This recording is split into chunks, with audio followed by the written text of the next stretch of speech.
Hey friends, John Stitch here. In this video, I wanted to talk about color, which is a daunting subject for most of us, and that's because of how complex things can get. But what I wanted to do was show you how to think about color in terms of value as opposed to the actual color you're working with. So I'm using color pencils for this, and what I'm going to do at first is break things down into a color that I view as a darker value, a color that I view as more of a mid-tone, and then one that's a bit lighter. You don't necessarily have to pick the same colors that I'm working with, but those are clear distinctions for me in terms of my ability to see them as dark, mid-tone, and light. We're going to work off of this random mugshot that I found on Sotheby's, and it's a black and white image, and we're going to take the black and white image and figure out a way to work with color to add vibrancy to it and also make it just a little more exciting than what the original reference is. Working on Stonehenge paper here. And we'll begin things with our mid-tone colors. For this, I chose Sanguine, and these are using Faber Castell polychromos. And what I like to do at first is sketch from the exterior of the head and then move inwards. And I don't really think about any of the facial features individually until much later. My general philosophy for sketching, for painting, is to really think about things as if you're building a house. So these beginning stages are more of a foundation than anything, and then we can always work towards the details later on.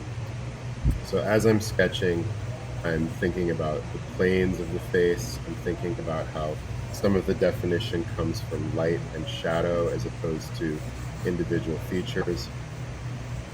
And I'm also using some of the information that I already know about the skull and how the skull and the muscles affect the way that light hits the face. So after I've done kind of like a brief structural rendering around that, then I'm going to dig into some more of the facial features. But again, really thinking of planes, of blocks, and just kind of shaping things in. And by doing this with the mid-tone color, I'm kind of ensuring that the lines I make can live as a bit more of a sketch. And so any marks that you might need to adjust, I can sort of leave them there. And as I add darker values, as I add more color, those lines will become less significant over time. And in general, I try to not use an eraser unless it's one glorious screw up that forces me to start over. I tend to leave the lines there and work around and try to resolve it instead of erasing things like that. And I think in general, there's also something that's kind of nice about a drawing that has those search marks because it just gives it life. So now I'm sharpening up my cerulean blue, or excuse me, cobalt blue greenish, basically the same kind of color. And I'm going to use this to darken some of the areas that are definitively dark on the face. And again, this is me thinking in terms of value as opposed to the complexity that comes with color and the complexity that comes with trying to nail flesh tones. So this blue, which isn't as dark as you can get, but in my rendering, this is pretty much as dark as it's going to get. So, so here I am kind of defining edges that I know are definitively dark, and I'm also, pressing a little bit lighter in certain spots so that by the time I press down really hard with the pencil, that's going to be the most definitive mark, and also the hardest to kind of turn back from. So again, another way to think about using this tool as opposed to erasing as you go. And I'll do a lot of sketches like this using colored pencil because it does kind of force me to think a little more creatively about what colors can possibly work together. So, for this exercise, I've selected 3 tones that, may or may not work depending on how much they're used. But again, when you think about the value of the color as opposed to what the actual color is. Sometimes it forces you out of your comfort zone. Sometimes it forces you to push in ways where you think, oh, I might need to stop entirely.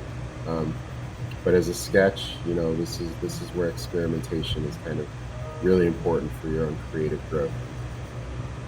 So I don't worry so much if there are moments where this doesn't look its best, because I really do think of it as a means of creative growth and thinking of a way to maybe like work with something I'm not entirely comfortable with.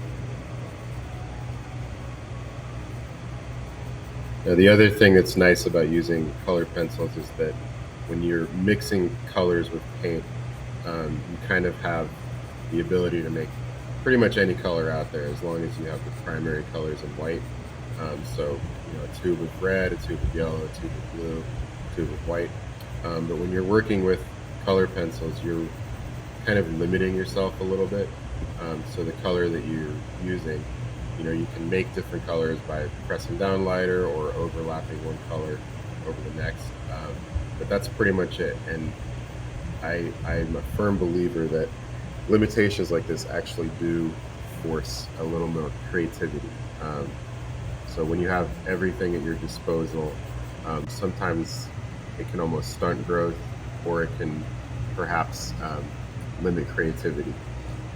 So having the limitation of the color that you chose, that's the one you get, that's helpful as well.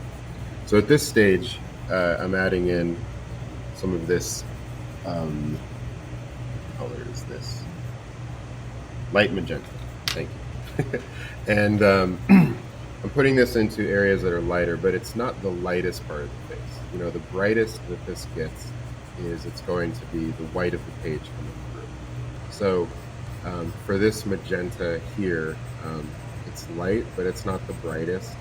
And by the time this is done, there will still be a considerable amount of paper showing through. But again, it's just all about getting those 3 values now. So now I'm going to start to add some more colors in here, some more reddish tones, some colors that perhaps show parts of the face where the amount of blood is a little more visible. So going in here on the ear, adding some darker values that aren't just that blue, adding some edges in that help to give a little more definition. And at first, sometimes this is where things feel awkward. This is where parts of the drawing feel like it's losing its cohesiveness. And that's because we're going from essentially a drawing that felt as if it were completed in black and white, and now the color adds a bit of depth. And so I really think it's important in moments like this to just kind of roll with the discomfort, because it happens. There's always a roller coaster of emotions that happen when you're drawing. Things look good, and then things need to change.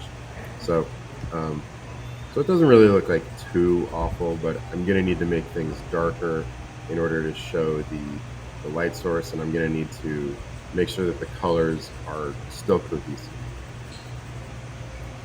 And one way that I can really ensure that the colors do seem more cohesive is to make sure that no matter which new colors I introduce to the drawing, I still rely on those first 3 color pencils as kind of my primary go-tos for the values. So I can kind of be a little freer with other colors here and there, putting some of this brighter orange into the ear, putting some more maybe like pink colors around the lips, and then maybe letting that enter into parts of the nose or ear.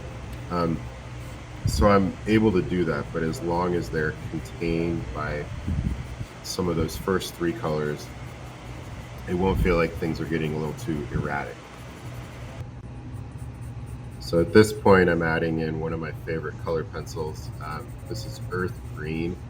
And when I'm doing larger paintings, if you're not familiar with my work, what I usually do is I will sketch things out in this earth green and then maybe go over top of some of the darker colors with more of a navy blue color.